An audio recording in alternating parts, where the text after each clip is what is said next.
that better? Okay, somebody, whoa.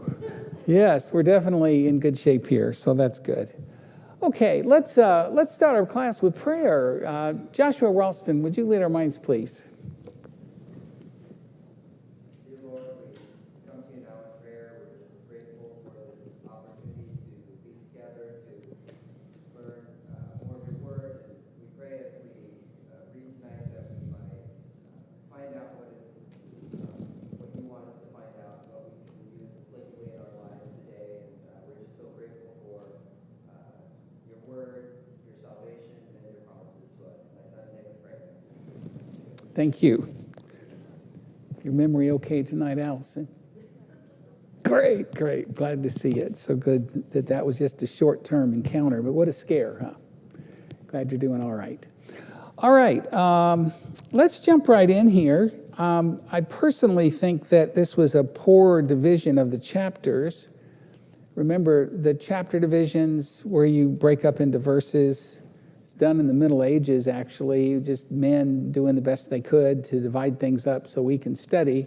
So I'm not criticizing the Holy Spirit at all. Originally, these were scrolls that were read all together, as you recall.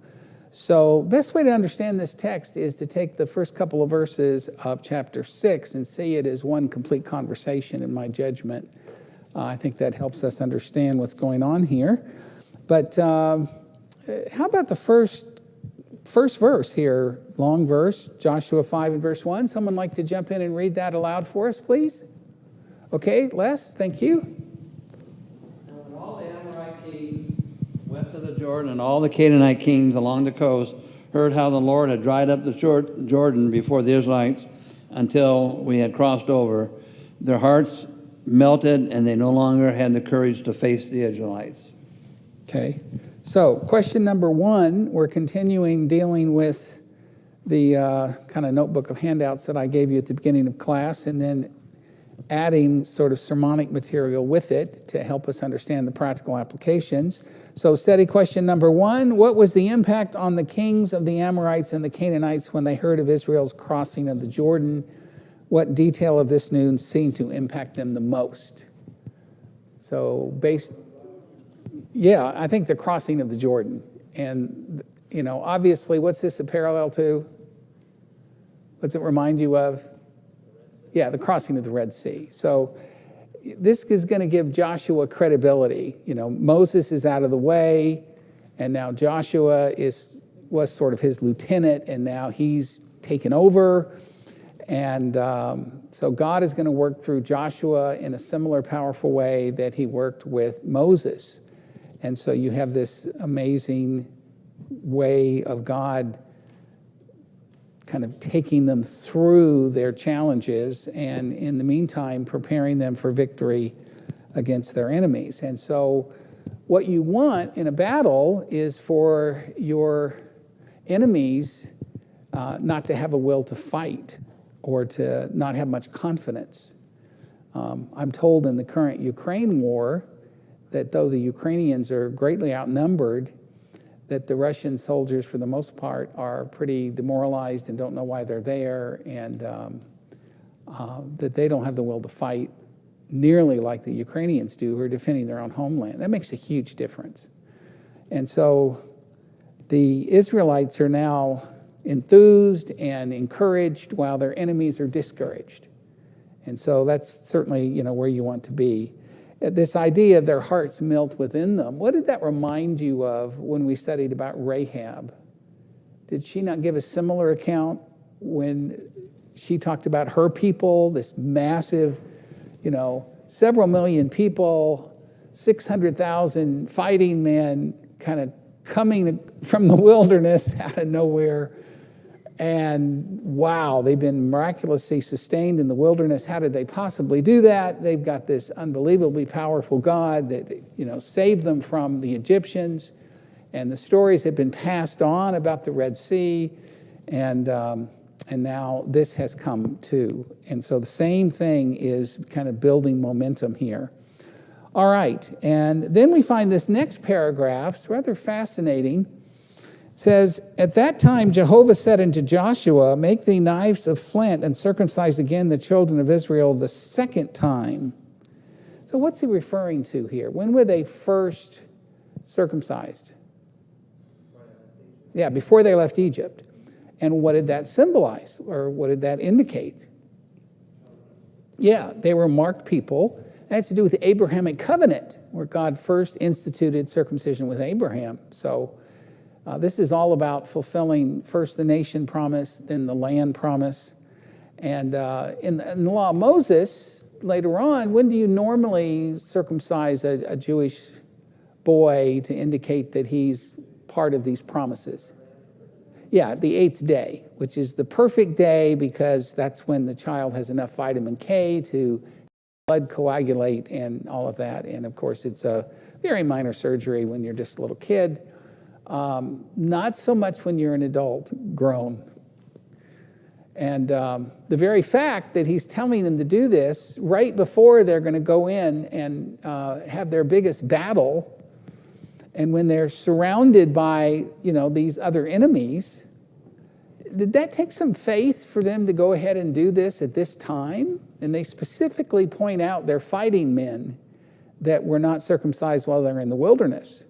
Does anybody remember in the book of Genesis, in Genesis chapter 34, about an incident where they agreed to have a group of men circumcised as adults and how they were taken advantage of? Anybody recall that account? What was that about? Do you recall? Levi and Simeon, remember? Shechem was a gentleman that had, it appears, sort of took advantage of Dinah, the daughter. We always talk about the 12 sons, but there was a daughter, Dinah, and they felt like she was defiled by this fellow in the land who really seemed to love Dinah and said, we'll become one people. And so they said, okay, if that's the case, we'll let you marry Dinah and we'll become one people, but you have to be circumcised like us, because that's a very important part of our tradition. So they agreed. And so what did Simeon and Levi do after they had agreed to do this?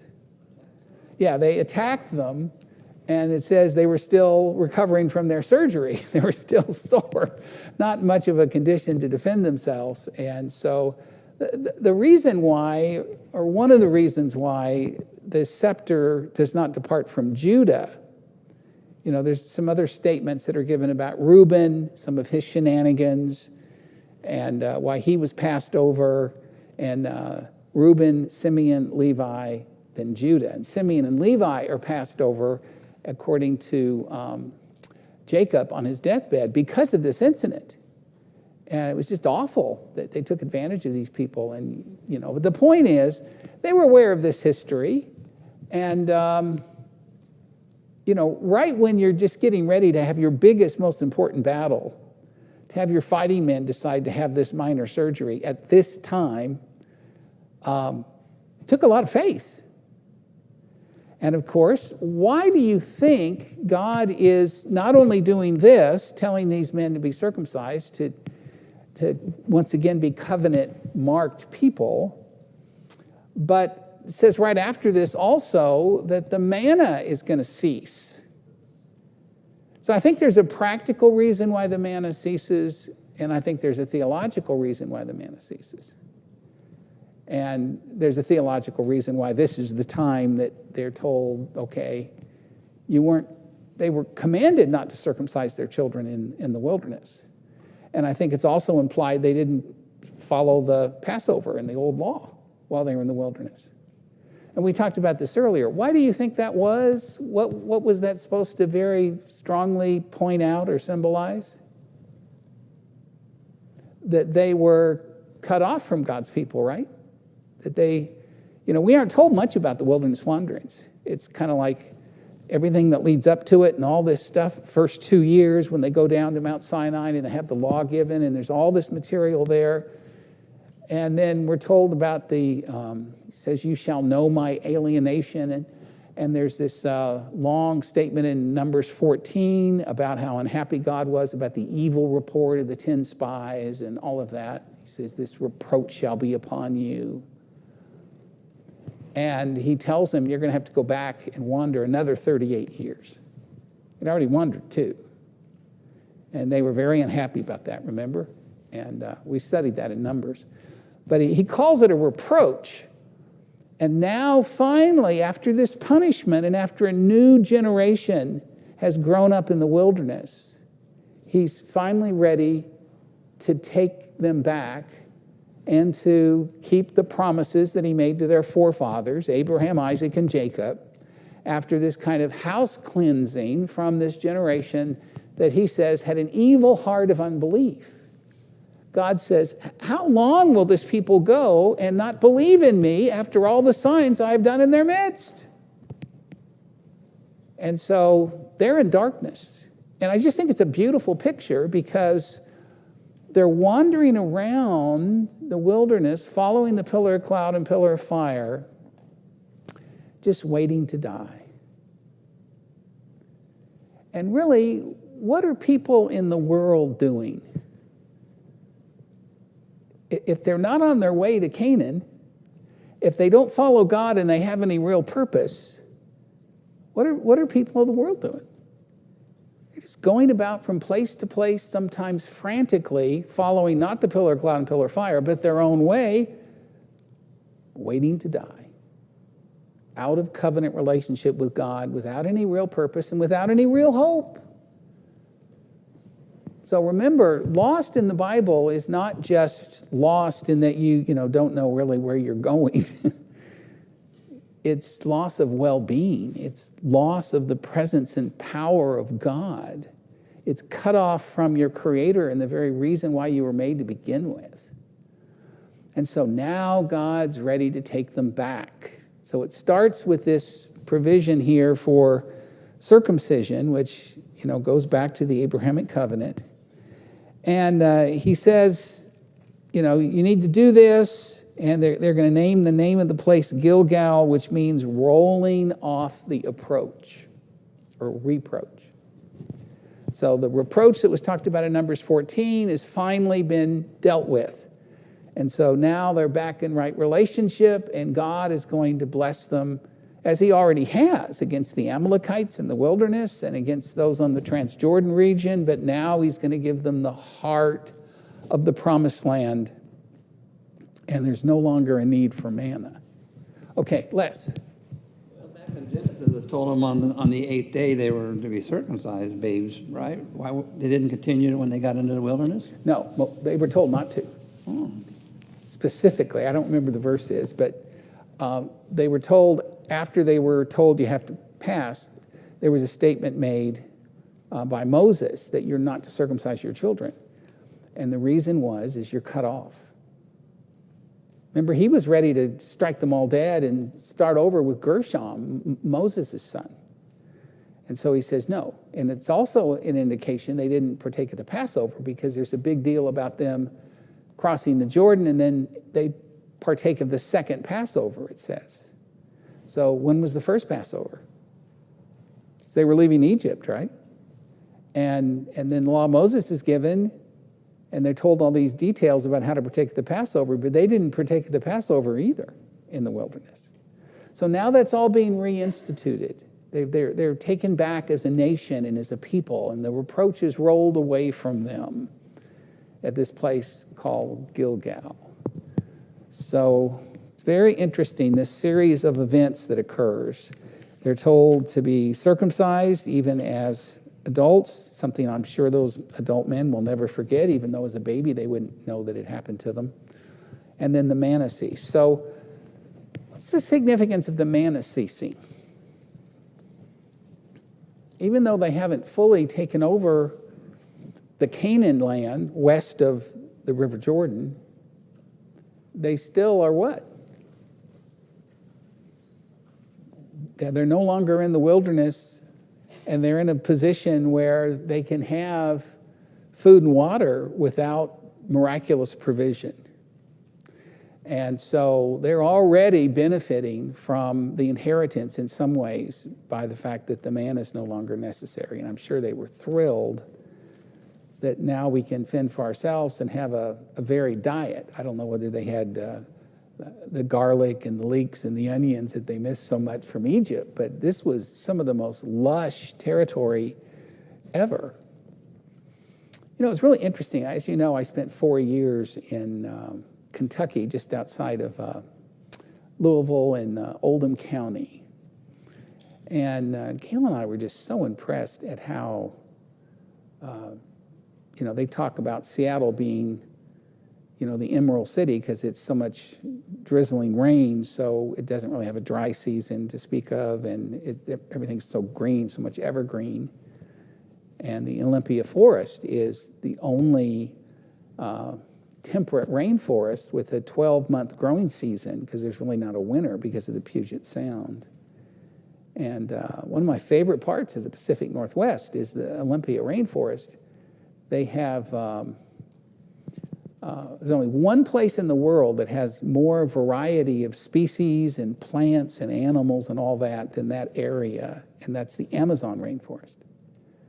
And if you haven't had a chance to go there and visit, it is really well worth your time.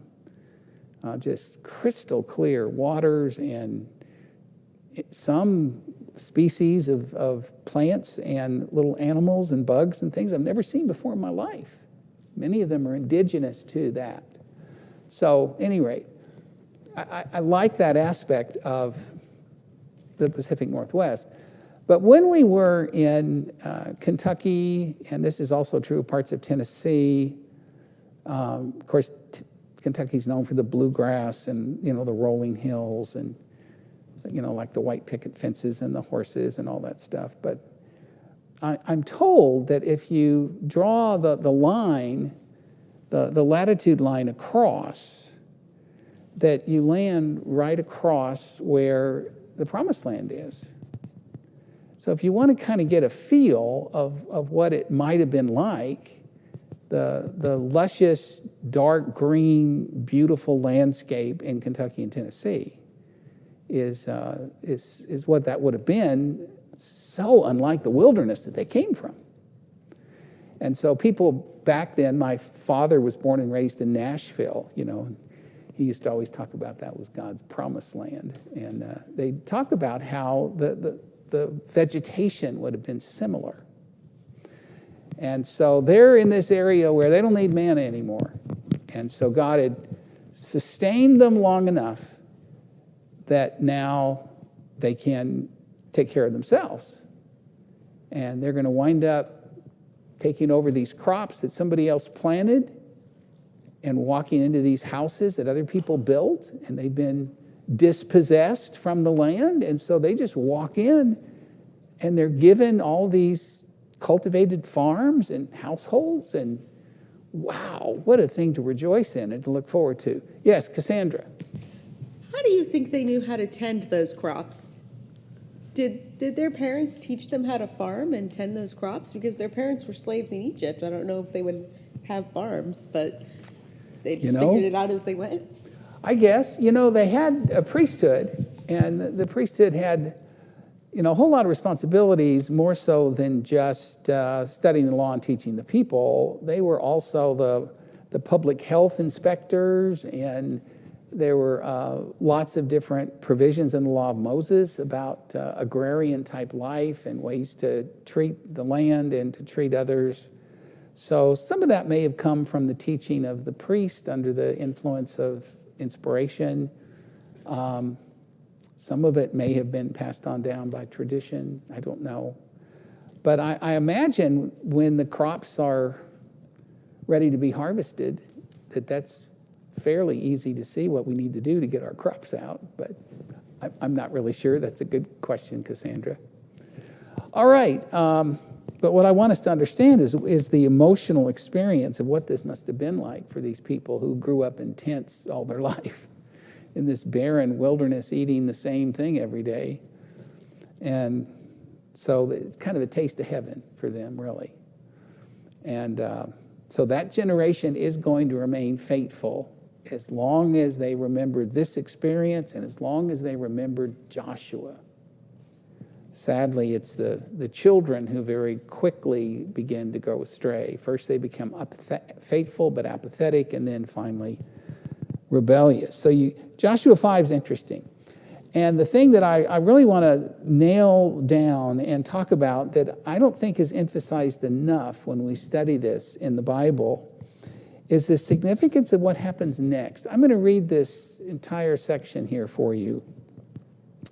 It says, "And it came to pass when Joshua was by Jericho that he lifted up his eyes, and he looked and beheld, there stood a man over against him with his sword drawn in his hand. And Joshua went unto him and said unto him, Art thou for us or for our adversaries? Whose side are you on?" This really imposing figure. And his answer is really fascinating. He said, "Neither. But as prince of the Lord of Jehovah am I now come." And Joshua fell on his face to the earth and did worship, and said to him, "What saith my Lord unto his servant?" I want you to remember that question. What saith my Lord unto his servant? And the prince of Jehovah's host said unto Joshua, does this remind you of anything? Put off thy shoe from off thy foot, for the place whereon thou standest is holy. And Joshua did so. What's that obviously a reflection back on? Yeah, Moses in the burning bush, right? Because God told him specifically when he was there, this bush that's burning and not burning up, to show reference for the holiness of being in God's presence. And I think that will help us to identify exactly what is going on here. And Jericho was straitly shut up because the children of Israel, none went out and none came in. And so I think of this as kind of a parenthesis. And then whatever happened to Joshua's question? What do you have to say to me? So I think the answer very well may be in verse 2, which we often miss because of this unfortunate division right here into chapter 6. And Jehovah said unto Joshua, See, I have given unto thy hand Jericho and the king thereof and the mighty men of valor. And then verse 3, he gives them the battle plan. So I see this as one continuous conversation. And there's a lot of controversy over who this is and really what is the point of all this. And that's where I want to have the rest of our class focus, because there's just, I think, really great theological significance here. It's hard to underestimate the impenetrable fortress of the walls of Jericho. This is just amazing according to archaeologists. David had his Goliath, Elijah had his Jezebel, and Joshua has the Jerichoites in this fortified city. It towered like a titan on the barren plains north of the Dead Sea. Successive walls encircled the stone houses. Deuteronomy 1:28, Moses reported that the walls of the Canaanites were tall and high up to the sky. Remember, that's one of the things that frightened the spies that gave the evil report. The outer wall, according to archaeological studies, was 7 feet wide and 16 feet high. On top of this wall, a second wall was built, this one 8 feet tall. A citadel guarded the north end, a thick forest of palm trees 8 miles wide and 3 miles wide stood as a barrier to the east of the city, and the steep hills protected the western wall. Now Joshua had taken the 2 kings east of Jordan, King Og and Bashan, but he had never come across something like this before. This ominous, well-protected fortress. And in the history that we have, they had apparently never been defeated until this time. And so the text actually tells us they'd never passed this way before. They'd never been on the west side of Jordan, which was the real catch. And they've never quite been through a challenge quite like this either. And so right before Joshua, the commander of the Lord of hosts, leads his armies, he has a divine encounter. I think this is an epiphany, a divine appearance that occurs just before the Battle of Jericho. You'll notice 5:13, and Joshua was near by Jericho. Now, it seems interesting to me that he left the encampment of Gilgal, where they had all gathered, and that's where their reproach was rolled off from them, and they were reinstituted as covenant people, and the males were circumcised. And so he journeys near Jericho to survey the city and its walls. I wonder why he did that. Was it to gather intelligence? I doubt it. The spies had already been out and reported back, and they knew what Rahab had said and that kind of thing. My guess is this isn't to gather intelligence. This is to gather his courage. Kind of to, from a distance, go out and kind of look at these walls and this fortified city, knowing that he's about to go in and take on his biggest challenge. And while he is there, he runs into this, initially he just says, a man, this imposing figure. And he's startled by it. And he says, basically, are you friend or foe?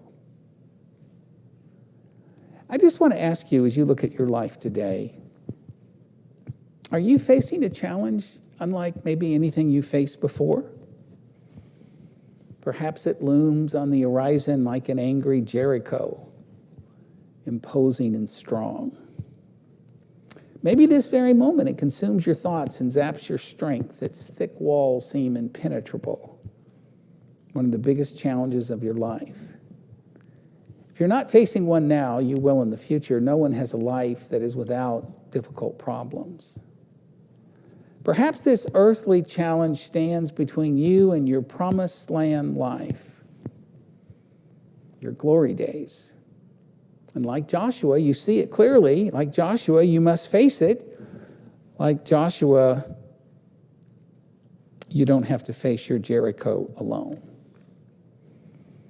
Because before he takes this on, he has this conversation with the commander of the Lord of hosts. So let's talk about this tonight. The commander of the army of the Lord is another way to phrase that.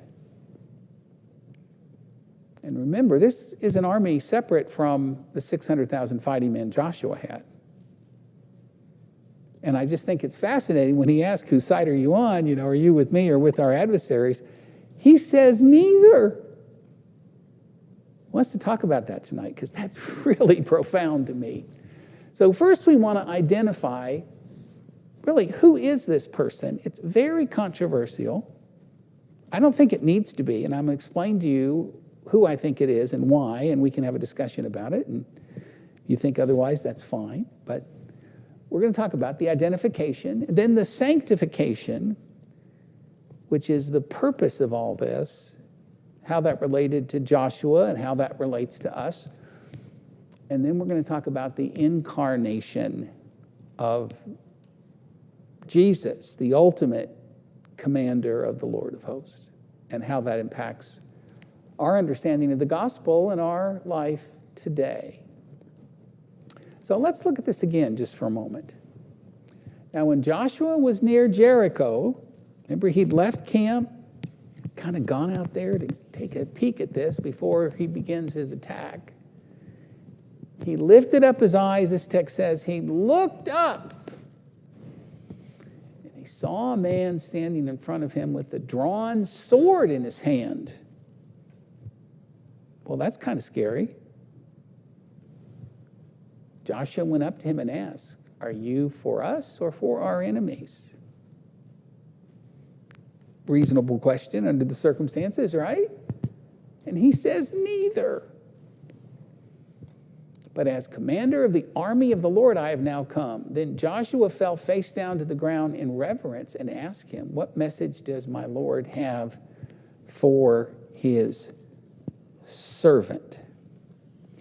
Any idea why you think this figure, clearly sent by God, and I'll give you a little hint here, this commander of the Lord of hosts, he's talking about angelic armies.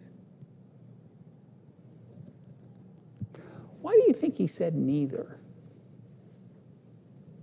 Yes, Lyle?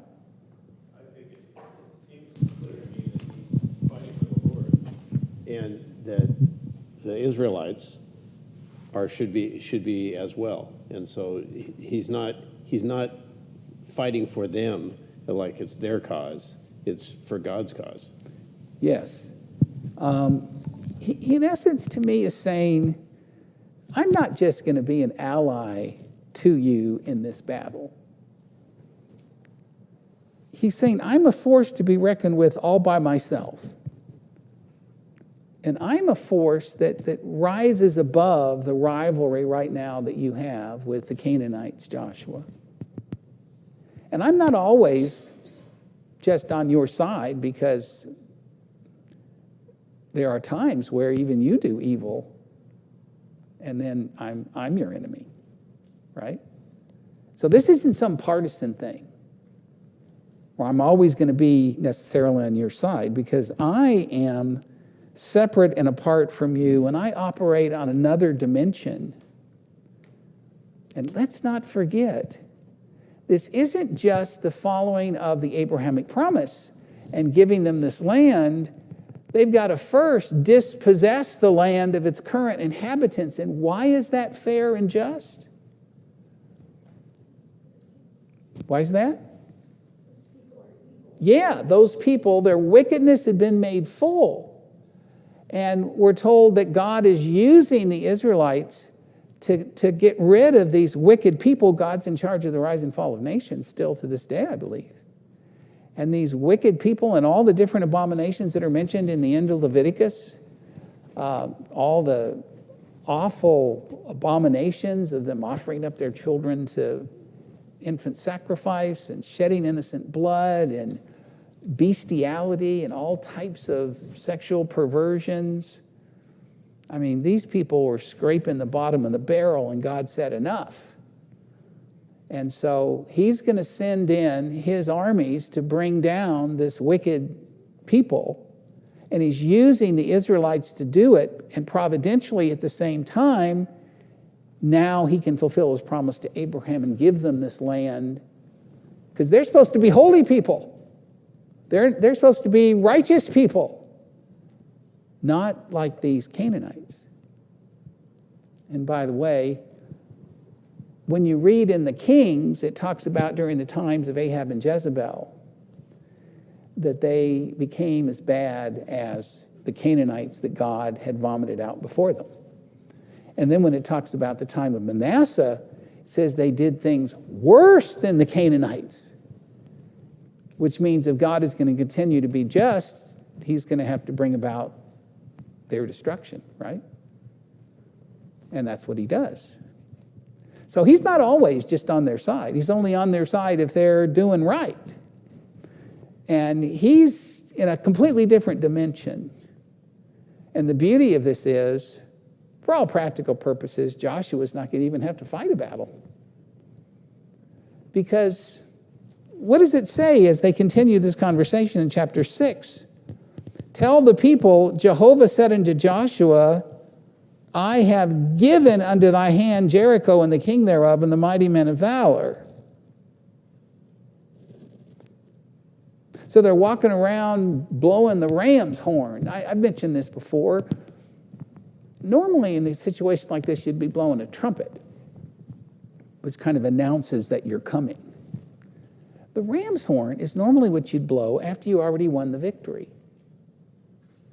It's like, okay, let everybody know we've won, it's over.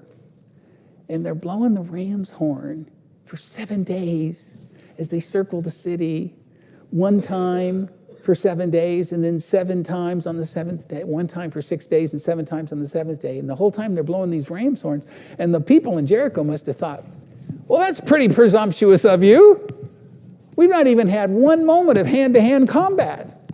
We've not even started fighting. You haven't even tried to scale the walls. What are you doing acting like you've already won? Must have been freaking them out. But who do you think made the walls fall in place? You know, the children sing the song about the walls of Jericho come tumbling down.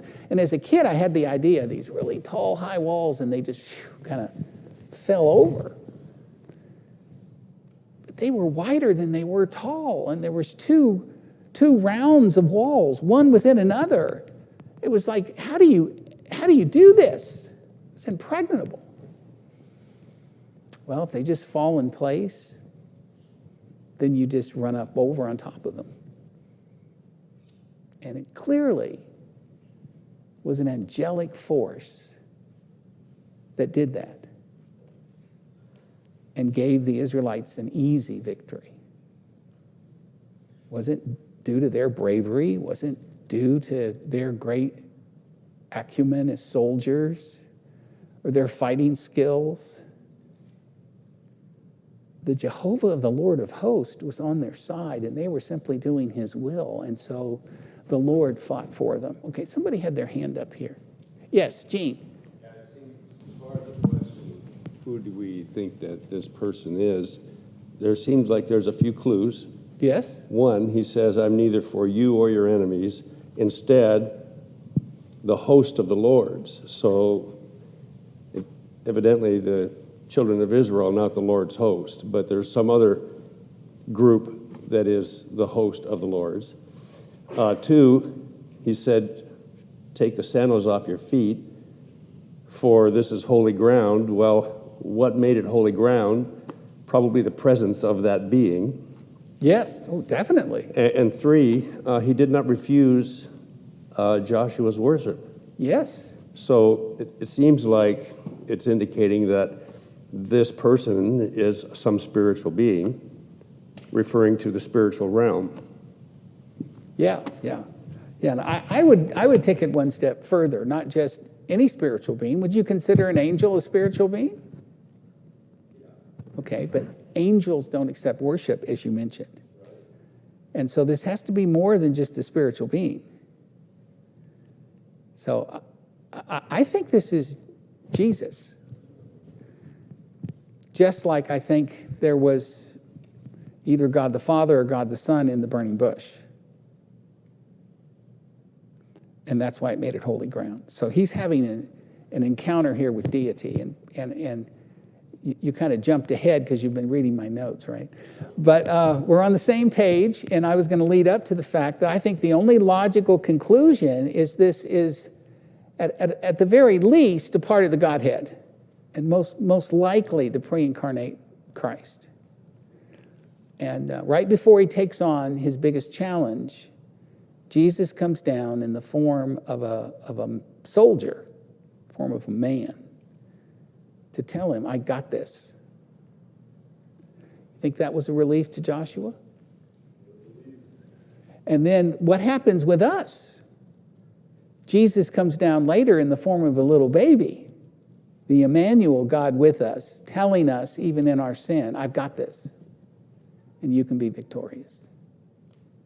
So I think there's really great theological hope and meaning in this, and it's sadly, this is often kind of read over really quickly and not really thought through. Did you have a question? Yes? I was thinking as you was talking, so many times when we are faced with difficulties, just like Joshua, you stand back and you look, you go, whew, how am I going to do this? Yes.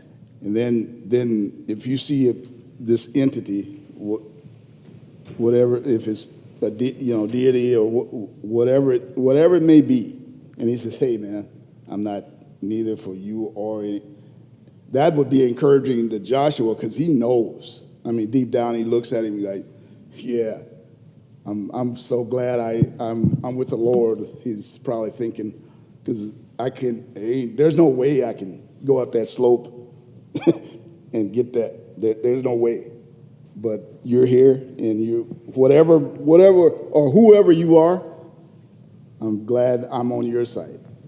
Yes, it's more that he's on Yeah. his side rather than this guy Right, being on right, Joshua's side. right. Exactly right.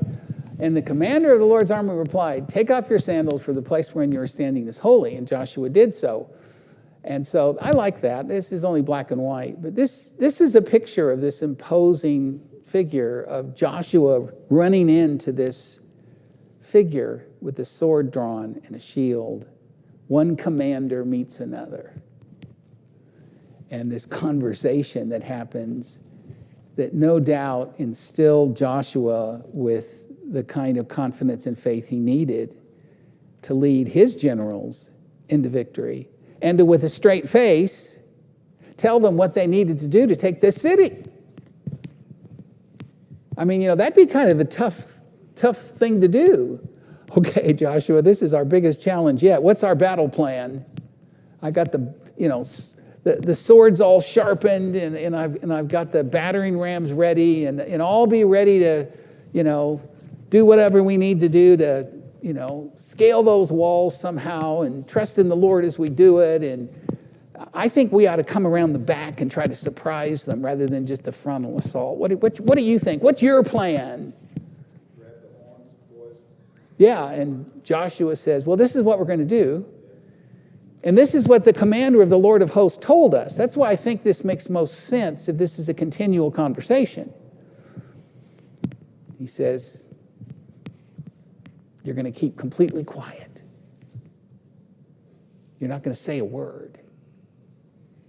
And for the first 6 days, you're going to march around the walls.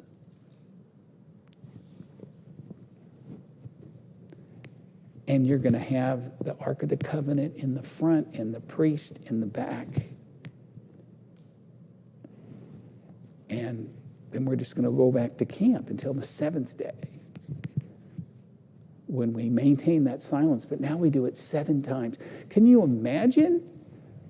We're not told what the people on the wall that are watching this are saying. They're probably chanting and jeering and mocking and what's wrong with you people? And so what they're asking them to do from a human perspective makes absolutely no sense. But that's the whole point, is then you give glory to God because you just did it by faith, trusting God would give you the promise after you did what he asked you to do by faith. And it's this man who's giving the orders right there. And Joshua's generals say, okay, boss, that's what you say. Yes, Todd. I'm just curious if Joshua was by himself here, or if he was around other, his commanders that were with him, if that they saw, Jesus as well. Because I agree with you, what you said, because I've heard that before. I think that's reality. But I'm curious if that's another further, exaltation of Joshua that he was given in the previous chapters. Is this further emphasizing that?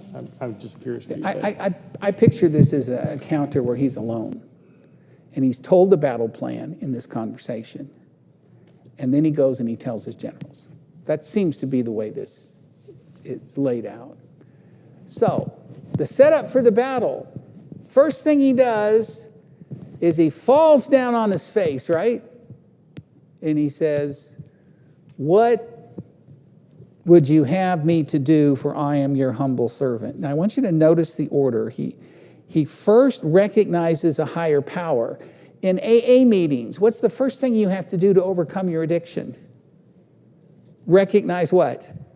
A higher power as I understand him. All the 12-step programs, you've got to have some way that you tap into a power that's greater than you. And that's what's happening here.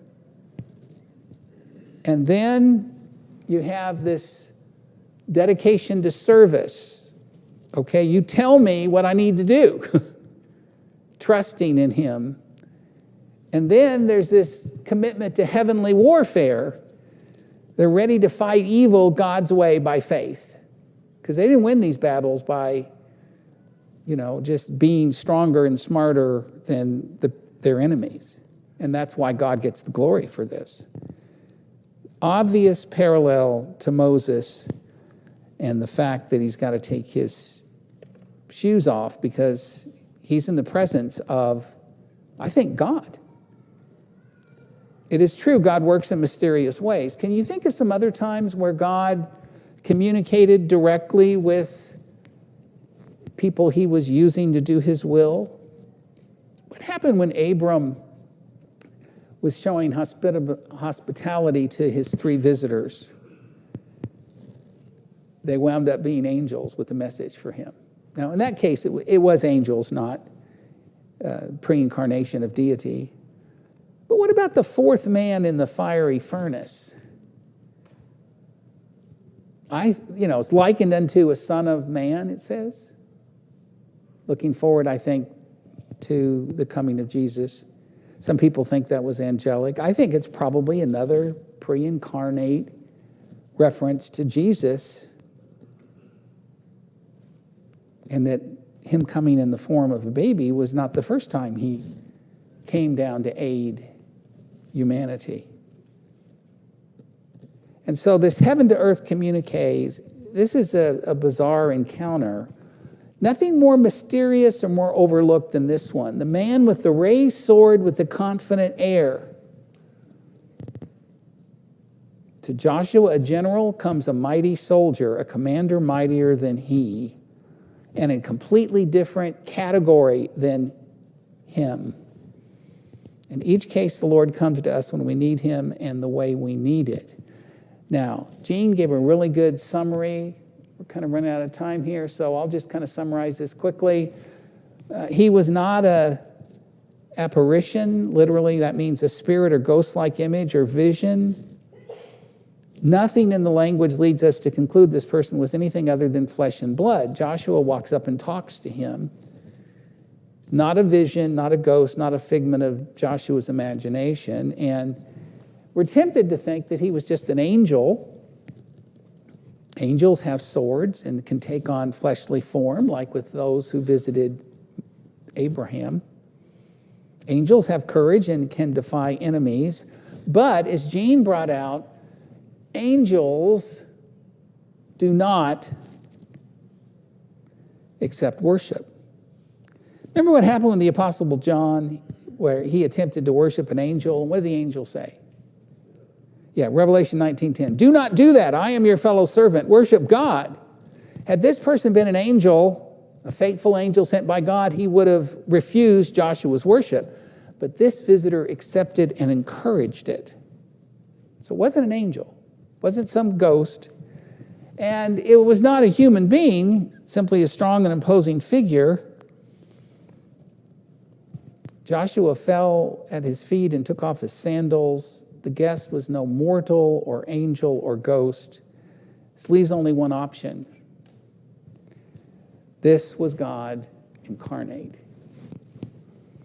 If I'm right about this being a continual conversation, then the Lord said to Joshua, I have given Jericho into your hand. I think this is Jesus, not the Father, because he says, I am the commander of the Lord's army. Jesus is the one who usually executes God's plans on the earth. God is the architect of the scheme of redemption, and Jesus raises his hand and says, I'll execute it, and the Holy Spirit communicates it. And so here he is appearing as this commander to another commander. The commander Jesus spoke to the commander Joshua, paid him a visit, assured him he was going to be victorious, and gave him the battle plan. Jesus before the 1st century, people have a hard time with that. Why? Jesus in John told the people, the Lord said to Joshua, I've given Jericho into your hand. Okay. Truly, truly, I say to you, before Abraham was born, I am. So that just further demonstrates that Jesus obviously has always been up in heaven.